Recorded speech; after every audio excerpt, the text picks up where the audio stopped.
नमस्कार मित्रों, ये है पीएच नेटवर्क। मैं हूं प्रदीप हुंडू। आशा करता हूं कि सब राष्ट्रवादी भाई बहन सुखी होंगे, प्रसन्न होंगे।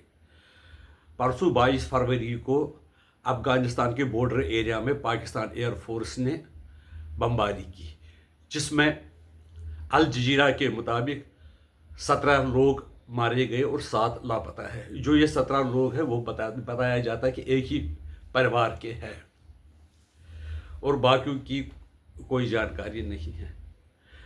इसमें यह कहने की बात है, जो मरने वाले हैं वो 5 साल का बच्चा, 5 साल 4 साल की बच्ची, 16 साल की लड़की, 80 साल का बुजुर्ग, ऐसे लोग हैं। और ये बयान मैं अपने तौर से नहीं, अल जजीरा की न्यूज़ के कहने पर कह रहा हूँ। और पाकिस्तानी जो मीडिया है वो कह रही है कि हमने 17 उग्रवादियों को मार दिया।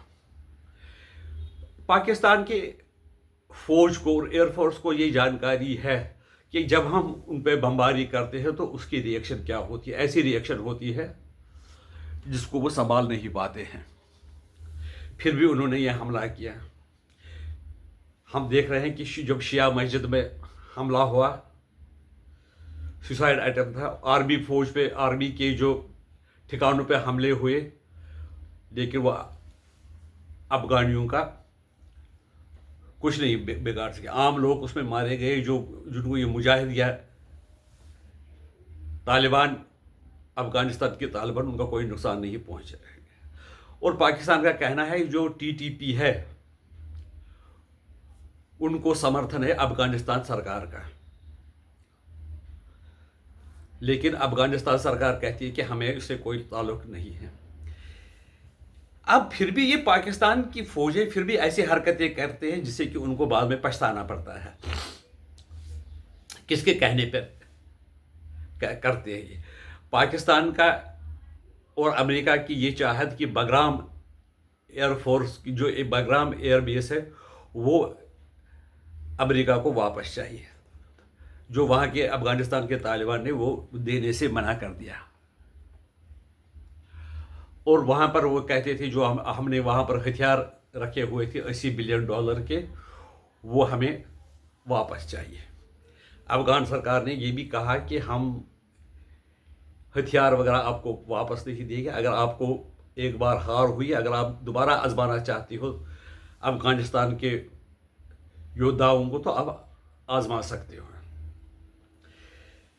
ये जो वादा किया था, सुनने में आया है आसिफ बुनियाद ने उनसे वादा किया था अमेरिकन एडमिनिस्ट्रेशन से कि हम बगराम एयर जो बेयर्स आपको दिलवा देंगे और जो आपके हथियार अफगानिस्तान में रह गए वो आपको वापस दिलवा देंगे। लेकिन अमेरिकन एडमिनिस्ट्रेशन को लग रहा है कि पाकिस्तान कुछ नहीं कर पाएगी तालिबान को। अब वो ये क्या करने लगे हैं, वो एयर स्ट्राइक करने लगे। फिर जब वो तालिबान के लोग बॉर्डर की ओर आते हैं तो जो पाकिस्तान की आर्मी है वो पोस्ट छोड़कर भाग जाते हैं। ये इनकी हालत है। दूसरा वहाँ पर यह है कि अफगानिस्तान में रेयर अर्थ मटेरियल भी बहुत है। अमेरिका उस पर कब्जा करना चाहता है। वो जानते हैं कि चाइना जो है अफगानिस्तान में काम कर रहा है और रेयर अर्थ मटेरियल से जो है पैसे कमा रहा है। और दुनिया, वो चीन ने उसको बंधक बनाए रखा है दुनिया को कि रेयर अर्थ मटेरियल वो अपनी मर्जी से सप्लाई करते हैं और रेयर अर्थ मटेरियल का उसको पाबंदी, एक्सपोर्ट करने में पाबंदी लगाते हैं। अमेरिका को यह बर्दाश्त नहीं हो रहा है।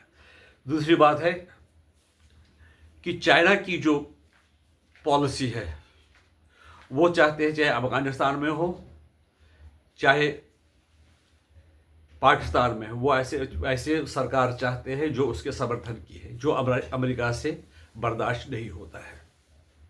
लेकिन यहाँ पर देखने की बात है कि जो उग्रवाद को पाकिस्तान या चाइना समर्थन करते हैं, कर्मा हिट्स बैक। इसमें ये देखने में आया है कि अब शिनजियांग प्रांत की जो चाइना, उसमें भी 4 धमाके हुए हैं और वो कह रहे हैं कि ये LNT ने किया है। कुल मिलाकर सिचुएशन फ्लूइड है और ये पता नहीं कब क्या होगा। हिंदुस्तान को एंटी टेररिज्म के लिए एक पुख्ता पॉलिसी बनानी पड़ेगी, शॉर्ट टर्म पॉलिसी बनानी पड़ेगी और लॉन्ग टर्म पॉलिसी बनानी पड़ेगी। तब जाकर हिंदुस्तान सेफ रह सकता है। क्योंकि जो दाएं बाएं जो हमारे पड़ोसी है, उनका शत्रुतापूर्ण व्यवहार हमारे साथ रहा है। चीन भी चाहता है कि हम तरक्की न करें, हम प्रगति न करें। पाकिस्तान तो चाहता ही है कि हम हिंदुस्तान को तबाह करें और वहाँ पर निज़ाम मुस्तफ़ा कायम करें।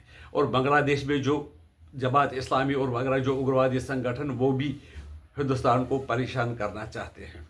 उसमें वो रोहिंग्या का भी साथ लेते हैं और बांग्लादेश में जो जमात इस्लामी है उसका साथ लेते हैं। कुल मिलाकर ऐसी हालत हो गई है कि जो मुजाहिद है, अफगानिस्तान के जो फौजी है, वो बड़े बड़े हथियार बलोच आर्मी वालों को भी देते हैं, जो बिल्कुल पाकिस्तान आर्मी के पास भी नहीं है। जो अमेरिका के छोड़े हुए हथियार है वो उनको दे रहा है। और बलोच आर्मी और जो टीटीपी है, उनके आपस में जो संबंध गहरे होते जा रहे हैं, और जिसका नुकसान पाकिस्तान को ही ज़्यादा होने वाला है। क्योंकि अफगानिस्तान वालों को खोने के लिए कुछ नहीं है। उनको अगर मुश्किल से ही 2 वक्त का खाना मिलता है, तो वो जैसे पहले करते थे, पहले रहते थे, गुफाओं में रहते थे, पहाड़ों पर रहते थे, वो अभी भी ऐसा ही कर सकते हैं। लेकिन पाकिस्तान का बहुत नुकसान पहुंच सकता है। अफगानिस्तान वालों से बदला लेने के लिए उन्होंने जो वहाँ के एक्सपोर्ट से वाया पाकिस्तान जो होते वो भी रोक लिए थे, लेकिन उसका भी कोई फ़ायदा नहीं है। उन्होंने उसके दूसरी तरीके निकाल लिए। अब ये देख रहा है कि पाकिस्तान का इससे क्या प्रभाव पड़ेगा। मेरे ख्याल में जो पाकिस्तान को बहुत ही हानि पहुंचने वाले हैं। यहाँ तक कि हो सकता है कि पाकिस्तान का ये जो टीटीपी और बलोच वाला एरिया है वो पाकिस्तान से अलग न हो जाए। आपकी राय इसके बारे में क्या है, हमें बता दीजिए, हम आपके आभारी रहेंगे। नमस्कार, वंदे मातरम, भारत माता की जय। दूसरी बात मुझे अंत में ये कहनी है कि जिन्होंने मेरे चैनल को सब्सक्राइब किया है और बेल आइकन ऑल पे दबाया है, उनको मेरी ओर से धन्यवाद। पुनः नमस्कार।